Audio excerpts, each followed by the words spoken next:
Abakungubazi bagenze ku byalo bibiri okulinda kusubya ne Vumba mu division ye Kawole Buyikwe mu kuziika Moses Bogere ssentebe w'ekyalo Vumba ne Buwembe Lidadi abatiddwa mu bukambwe ppikipiki zaabwe ne zitwalibwa nga bwe twakulaze ku Galaliko Nfuufu eggulo.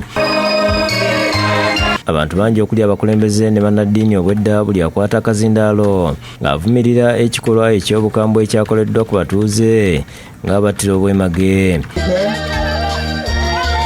Basoose kusabira Buwembo ennaku Subyaki okulembeddwamu Reverend Samuel Kakoza owa St. Paul Kasokoso Church of Uganda nga yambibwako omubuulizi Mark Busulwa avumidde ekikolwa ekyakoleddwa neyeewuunya lwaki omuntu atta munne ate n'atwala ebyabadde nabyo. Kuvumirira enkola efaana bw'eti kibi nnyo, kibi ddala bannange, tukole n'emikono gyaffe. Abatuuze boogedde ku kisalo ky'omugasezibwa nga bwe kifuuse akatiro. Myezi ebiri tegiraba okuyitawo, mulambo gwamalaawo mu nsiko 1 week. Evumba mu kuziika boogera abadde ssentebe okusaba kulembeddwa mu Reverand Kikoba ow'obusumba bw'e Busaabaga eyeewunyiza abatabanaabwe olw'ebyobugagga nga bakimanyidde ddala nti nabo tebalina kye bagenda kugenda nakyo. Obulamu bwaffe tuyita mu wakati mu kukola. Pawulo yagamba nti ataakole n'okulya ataakolenga ki?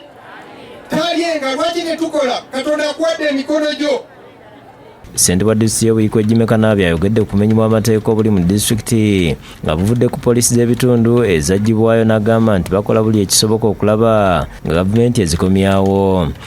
Era kati okusoomooza yekuli mu disitulikiti yonna security wise tetuli bulungi, naye tugezezzaako okwogera mu followers ez'enjawulo okulaba at least police posts n'ensinga zikomawo. Asuubiza nga disitulikiti bwegenda okuyamba abaana ng'ebawa basale disitulikiti zeyina.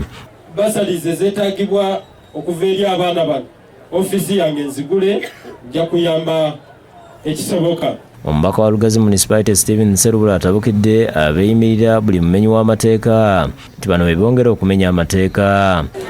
Era ababeeyimirira bwe babeera mu kkooti bwe boogera naagala twagala bannaye musonyiwe omuntu ono alina abaana bangi, alina famire n'ebirala. Akulembeddemu okusonda ensimbi ziyambe kuba mulekwa ng'ensimbi eziswa mu bukadde 2 zisondeddwa. Akulira poliisi y'e Lugazi Hussein Musewo n'akulira okunoonyeza ku buzibu bw'emisango Among Gloria bagumiza abatuuze nti kamera z'oku nguudo zakutte omu ku batemu. Tusobodde okubeera nti wemu ku pikipiki eya muganda waffe gano tuli chairperson oli yagibba yayingira Kayanja n'akwata wali ku kya Namagunga. Kamera ye Namagunga yamukwasizza n'emufuna